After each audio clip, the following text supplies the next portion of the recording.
ኢየሱስ ሰው ነው።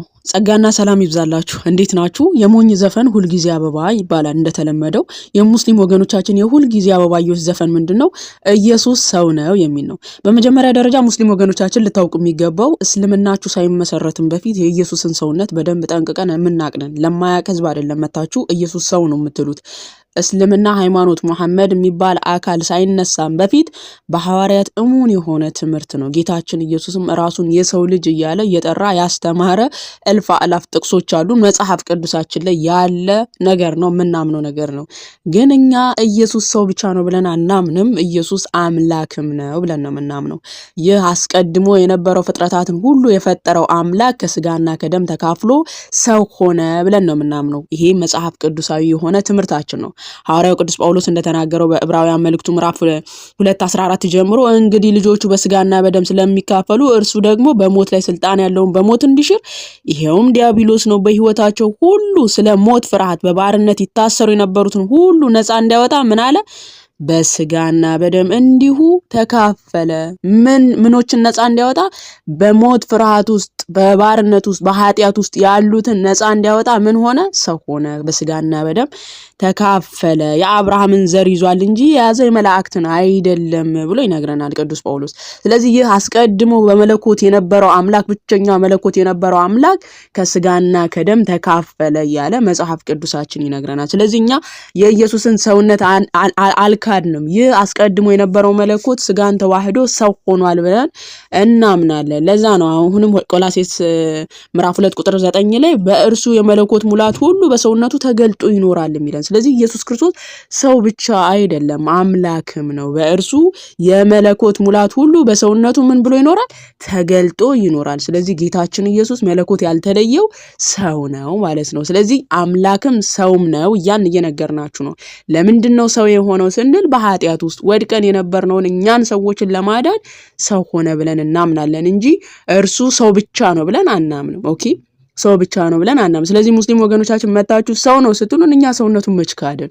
ኦኬ፣ ሰው ብቻ አይደለም አምላክም ነው። እርሱ አስቀድሞ ፍጥረታትን ይገዛ የፈጠረው አምላክ ነው። በስጋና በደም የተካፈለውና እኛን የመሰለው በነገር ሁሉ ወንድሞቹን ሊመስል ተገባው እንዳለን ጳውሎስ እኛን የመሰለው ስለ እኛ ኃጢአት ሲል ነው። ስለዚህ እርሱ አስቀድሞ ምን ያለ ነው? የነበረ ነው። መዝሙረ ዳዊት 130:7 ጀምሮ ስትመለከቱ ከእግዚአብሔር ዘንድ ምሕረት በእርሱም ዘንድ ብዙ ማዳን ነውና አለ። እስራኤልን በእግዚአብሔር ይታመን እርሱም እስራኤልን ከኃጢአት ሁሉ ያድነዋል አለ። ማን ነው ከኃጢአት ሁሉ የሚያድነው? እግዚአብሔር ነው። እኛን የወደቅነውን እስራኤላውያንን ያው እስራኤል ሲባል ደግሞ ሙስሊም ወገኖቻችን የሚያውቁት ሀገሪቱን ነው። እኛ አሁን ለምሳሌ እስራኤል ዘነፍስ ነን ለምሳሌ ማለት ነው። እንዴ እስራኤል ብላችሁ ደግሞ እዛ አገሩ ላይ እንዳትሄዱና እስራኤልን ከኃጢአት ሁሉ ያድነዋል ብሎ መዝሙር 130:7 ላይ እንደዚህ ብሎ ይናገራል። ከኃጢአት ሁሉ ያድነዋል የተባለው እግዚአብሔር ማን ነው ስንል ማቴዎስ ወንጌል ምዕራፍ 1:20 ጀምሮ ስትመለከቱ መልአኩ ወደ ዮሴፍ መጥቶ የዳዊት ልጅ ዮሴፍ ሆይ ከእርሷ የተጸነሰው ከመንፈስ ቅዱስ ነውና እጮኛ ማርያምን ለመውሰድ አትፍራ፣ ልጅም ትወልዳለች፣ እርሱ ሕዝቡን ከኃጢአታቸው ሁሉ ምን ይላቸዋል? ያድናቸዋልና ስሙንም ማን ትለዋለህ? ኢየሱስ ትለዋለህ። ስለዚህ ኢየሱስ የሚለው ስም የወጣለት መቼ ነው? ጌታችን ኢየሱስም በስጋ ከተገለጠ በኋላ አዳኝ የሚለው ስም ይወጣለት ማለት ነው።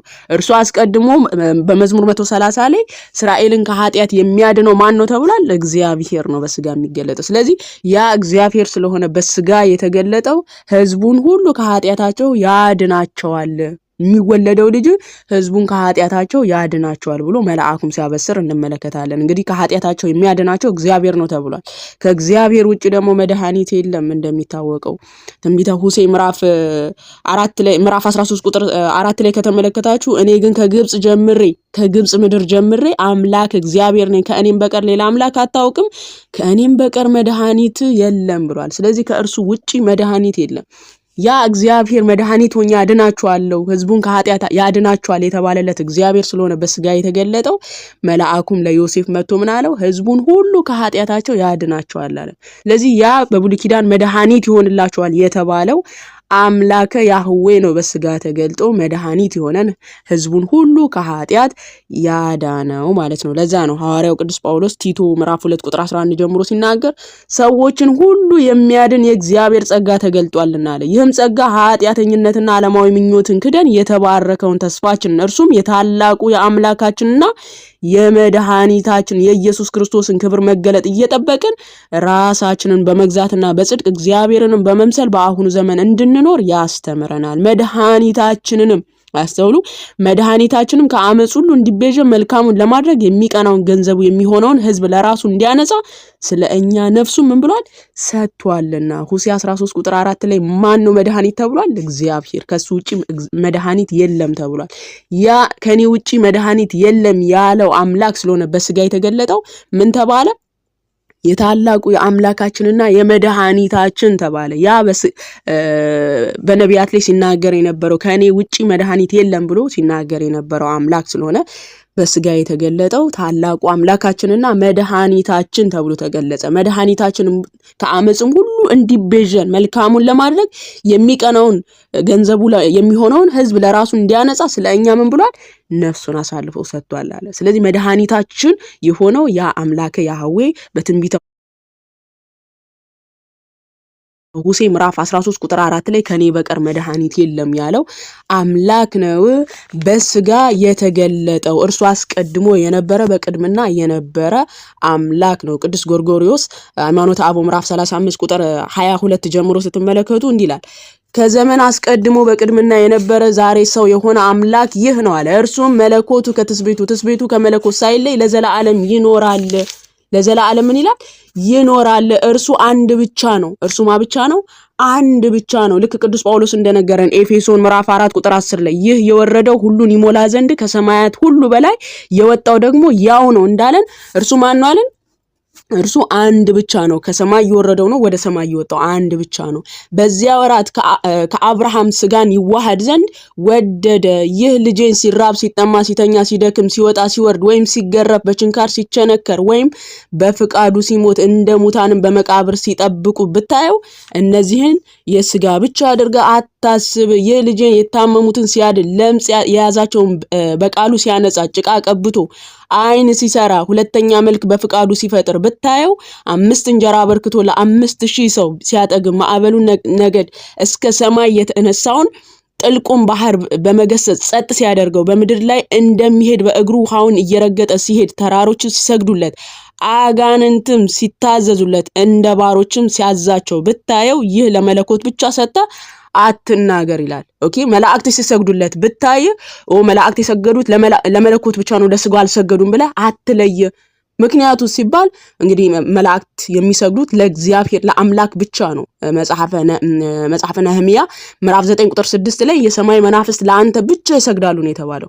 ለአንተ ብቻ ነው ይሰግዳሉ የተባለው ለማ ለእግዚአብሔር። ስለዚህ ያ እግዚአብሔር ስለሆነ በስጋ የተገለጠው ዮሐንስ ራዕይ ምዕራፍ 5:11 ላይ ለበጉ ሲሰግዱ እንመለከታለን። ለማ ለጌታችን ለኢየሱስ መላእክቶች ማለት ነው። መላእክቶች እንዲሁም ዕብራውያን ምዕራፍ 1 ቁጥር 6 ጀምሮም ስትመለከቱ መላእክት ለጌታችን ለኢየሱስ ሲሰግዱ እንመለከታለን። ስለዚህ መላእክት ሲሰግዱለት ብታይ ለመለኮት ብቻ አድርገ አትስጥ። ምክንያቱስ ይህ አምላክ ይህ መለኮት ስጋን ገንዘቡ አድርጎ ተዋህዶታል፣ ለአንድ አካል አድርጎታልና።